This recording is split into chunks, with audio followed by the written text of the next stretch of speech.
Putri, nomor ponsel 4 dari kelas 10-2. Nah, kalian tahu nggak sih kalau zaman dahulu kala kan banyak sekali kerajaan-kerajaan yang berdiri di Indonesia. Nah, kerajaan-kerajaan tersebut pasti memiliki masa kejayaan dan juga masa runtuhnya. Nah, kali ini saya akan membahas mengenai masa kejayaan dan juga masa runtuhnya dari Kerajaan Aceh. Nah, sebelum saya memasuki ke materi utama, yaitu masa kejayaan dan juga masa runtuhnya Kerajaan Aceh, saya akan memperkenalkan sedikit mengenai Kerajaan Aceh. Kalian tahu nggak sih, Kerajaan Aceh ini pertama kali didirikan pada tahun berapa? Jadi, Kerajaan Aceh ini pertama kali didirikan pada tahun 1496, di mana sultan pertamanya yaitu Sultan Ali Mughayat Shah. Sultan Ali Mughayat Shah ini adalah sultan pertama yang memimpin Kerajaan Aceh, yang memiliki masa kepemimpinan dari tahun 1496 hingga 1528. Nah, letak Kerajaan Aceh ini terletak di Kepulauan Sumatera Utaraja, atau kalau kita lihat peta sekarang itu berada di Banda Aceh.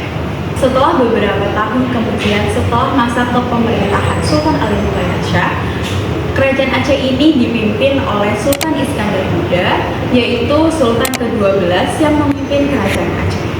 Nah, Sultan Iskandar Muda ini memiliki masa jabatan dari tahun 1607 hingga 1636.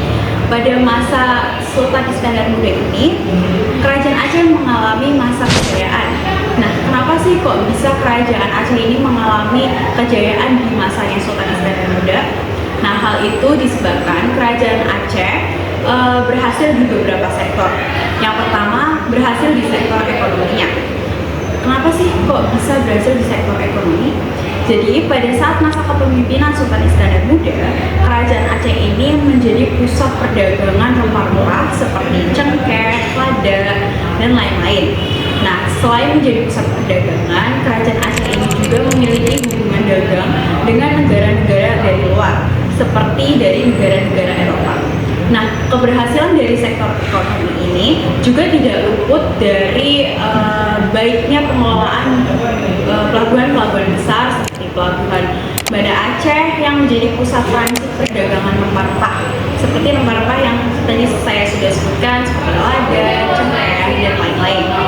Nah, tadi kan berhasil di sektor ekonominya. Kerajaan Aceh ini juga berhasil di sektor politiknya, di mana pada saat masa kepemerintahan Sultan Iskandar Muda itu sistem politiknya sangat rapi dan juga sangat terorganisir, karena Sultan Iskandar Muda ini menerapkan kebijakan-kebijakan politik, di mana salah satunya yaitu adalah perluasan wilayah. Sultan Iskandar Muda pada saat menjabat itu berhasil memperluas kawasan Aceh hingga Minangkabau dan Semenanjung Malaya. Selain perluasan wilayah, kebijakan politik lainnya yaitu adalah pengontrolan perdagangan. Jadi untuk kapal-kapal dagang yang akan memasuki kawasan Aceh itu dikenakan pajak, terutama pada kapal dagang dari negara-negara Eropa. Nah, tadi kan saya sudah menjelaskan mengenai masa kejayaan dari Kerajaan Aceh. Selanjutnya saya akan menjelaskan bagaimana Kerajaan Aceh ini bisa mencapai runtuhnya kerajaan padahal sudah mencapai masa kejayaan. Nah, runtuhnya Kerajaan Aceh ini berawal dari wafatnya Sultan Iskandar Muda pada tahun 1636. Setelah Sultan Iskandar Muda ini wafat, Kerajaan Aceh dipegang oleh sultan-sultan penerus dari Sultan Iskandar Muda.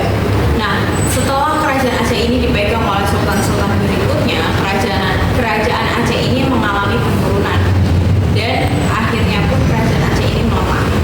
Kerajaan Aceh ini melemah disebabkan oleh beberapa faktor. Yang pertama, karena adanya faktor konflik internal, yaitu konflik di dalam Kerajaan Aceh itu sendiri. Jadi di dalam Kerajaan Aceh ini orang-orangnya sudah merebutkan kekuasaan.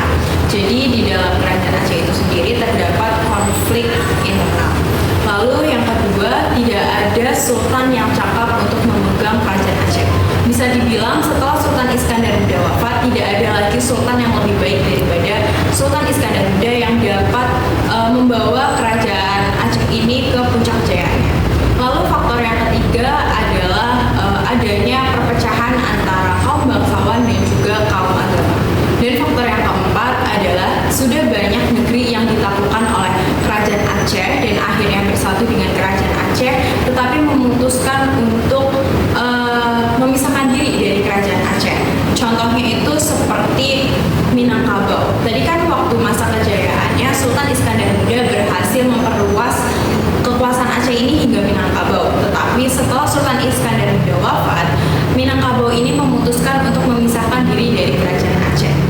Nah, dari banyaknya faktor-faktor tersebut, akhirnya kerajaan Aceh ini lemah hingga akhirnya Belanda mulai memasuki ke kerajaan Aceh. Setelah Belanda masuk ke kerajaan Aceh, Belanda melakukan invasi Perang Sabi yang terjadi pada tahun 1873 Masehi, tepatnya pada tanggal 26 Maret 1873. Perang Sabi itu berlangsung selama 30 tahun dan banyak sekali memakan korban jiwa.